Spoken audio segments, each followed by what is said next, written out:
ओम नमो भगवते वासुदेवाय नमः। श्रील व्यासदेव नमः। श्रीमद् भागवतम नमः। द्वितीय स्कंध अध्याय 3। शुद्ध भक्तिमय सेवा, हृदय परिवर्तन। श्री सुखदेव गोस्वामी ने कहा, हे महाराज परीक्षित, आपने मुझसे मरणासन बुद्धिमान मनुष्य के कर्तव्य के विषय में जिस प्रकार जिज्ञासा की, उसी प्रकार मैंने आपको उत्तर दिया है।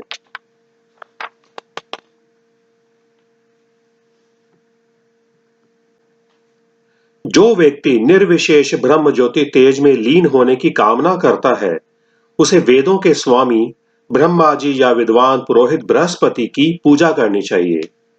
जो प्रबल काम शक्ति का इच्छुक हो, उसे स्वर्ग के राजा इंद्र की, और जो अच्छी संतान का इच्छुक हो, उसे प्रजापतियों की पूजा करनी चाहिए। जो अच्छे भाग्य का आकांक्षी हो, उसे भौतिक जगत की अधीक्षिका दुर्गा देवी की पूजा करनी चाहिए। जो अत्यंत शक्तिशाली बनना चाहे, उसे अग्नि की, और जो केवल धन की इच्छा करता हो, उसे वसुओं की पूजा करनी चाहिए। यदि कोई महान वीर बनना चाहता है, तो उसे शिव जी के रुद्र अवतारों की पूजा करनी चाहिए। जो प्रचुर अन्न की राशि चाहता हो, उसे अदिति की पूजा करनी चाहिए। जो स्वर्ग लोक की कामना करे, उसे अदिति के पुत्रों की पूजा करनी चाहिए। जो व्यक्ति सांसारिक राज्य चाहता हो, उसे विश्व देव की, और जो जनता में लोकप्रियता का इच्छुक हो, उसे साध्य देव की पूजा करनी चाहिए। जो दीर्घायु की कामना करता हो, उसे अश्विनी कुमारों की, और जो पुष्ट शरीर चाहे, उसे पृथ्वी की पूजा करनी चाहिए। जो अपनी नौकरी पद के स्थायित्व की कामना करता हो, उसे क्षितिज तथा पृथ्वी दोनों की सम्मिलित पूजा करनी चाहिए।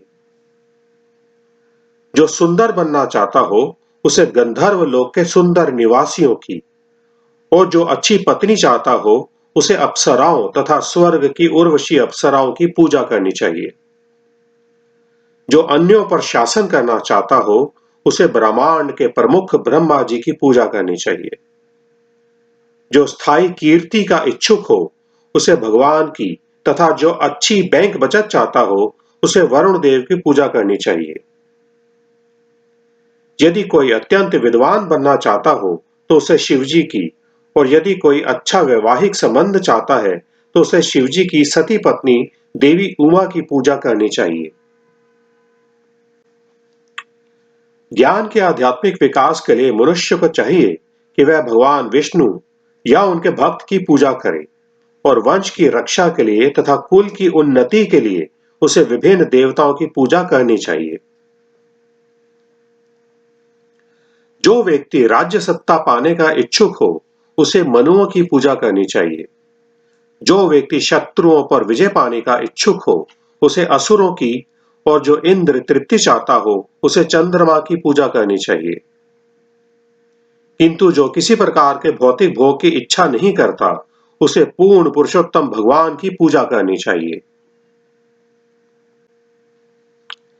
जिस व्यक्ति की बुद्धि व्यापक है, वह चाहे समस्त भौतिक इच्छाओं से युक्त हो या निष्काम हो, अथवा मुक्ति का इच्छुक हो, उसे चाहिए कि वह सभी प्रकार से परम पूर्ण भगवान की पूजा करे। अनेक देवताओं की पूजा करने वाले विविध प्रकार के लोग केवल भगवान के शुद्ध भक्त की संगति से ही सर्वोच्च सिद्धिदायक वर प्राप्त कर सकते हैं, जो पूर्ण पुरुषोत्तम भगवान पर अविचल स्वयं स्फूर्त आकर्षण के रूप में होता है।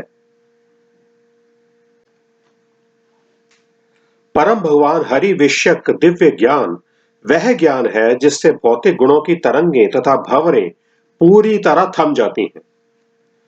ऐसा ज्ञान भौतिक आसक्ति से रहित होने के कारण आत्मतुष्टि प्रदान करने वाला है, और दिव्य होने के कारण महापुरुषों द्वारा मान्य है। तो भला ऐसा कौन होगा जो इससे आकृष्ट नहीं होगा? शौनक ने कहा, व्यासपुत्र श्रील सुखदेव गोस्वामी अत्यंत विद्वान ऋषि थे, और बातों को काव्यमय ढंग से प्रस्तुत करने में सक्षम थे। अतएव उन्होंने जो कुछ कहा, उसे सुनने के बाद महाराज परीक्षित ने उनसे और क्या पूछा।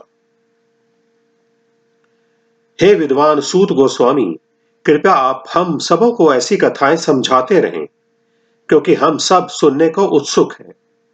इसके अतिरिक्त ऐसी कथाएं जिनसे भगवान हरि के विषय में विचार विमर्श हो सके, भक्तों की सभा में अवश्य ही कहीं सुनी जानी चाहिए।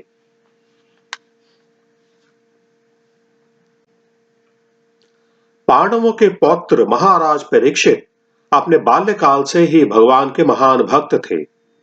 वे खिलौनों से खेलते समय भी अपने कुल देव की पूजा का अनुकरण करते हुए भगवान कृष्ण की पूजा किया करते थे।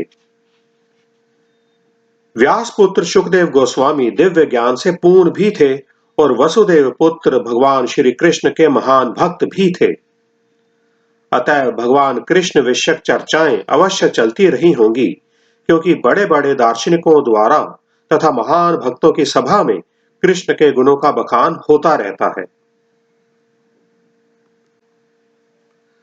उदय तथा अस्त होते हुए सूर्य सबों की आयु को क्षीण करता है, किंतु जो सर्वोत्तम भगवान की कथाओं की चर्चा चलाने में अपने समय का सदुपयोग करता है, उसकी आयु क्षीण नहीं होती। क्या वृक्ष जीते नहीं हैं? क्या लुहार की धौंकनी सांस नहीं लेती? हमारे चारों ओर क्या पशुगण भोजन नहीं करते या वीर्यपात नहीं करते?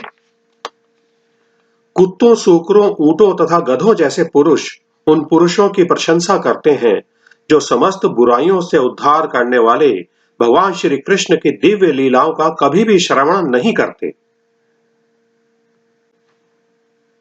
जिसने भगवान के शौर्य तथा अद्भुत कार्यों की कथाएं नहीं सुनी हैं तथा जिसने भगवान के विषय में गीतों को गाया या उच्च स्वर से उच्चारण नहीं किया है, उसके श्रवण रंध्र मानो सांप के बिल हैं और जीभ मानो मेंढक की जीभ है। शरीर का ऊपरी भाग भले ही रेशमी पगड़ी से सज्जित क्यों ना हो, किंतु यदि मुक्ति के दाता भगवान के समक्ष झुकाया नहीं जाता तो वह केवल एक भारी बोझ के समान है। इसी प्रकार चाहे हाथ चमचमाते कंकड़ों से अलंकृत हों, यदि भगवान हरि की सेवा में लगे नहीं रहते तो वे मृत पुरुष के हाथों के तुल्य हैं। जो आंखें भगवान श्री विष्णु की प्रतीकात्मक अभिव्यक्तियों अर्थात उनके रूप, नाम, गुण आदि को नहीं देखती, वे मोर पंख में अंकित आंखों के तुल्य हैं। और जो पांव तीर्थ स्थानों की यात्रा नहीं करते जहां भगवान का स्मरण किया जाता है, वे वृक्ष के तनों जैसे माने जाते हैं।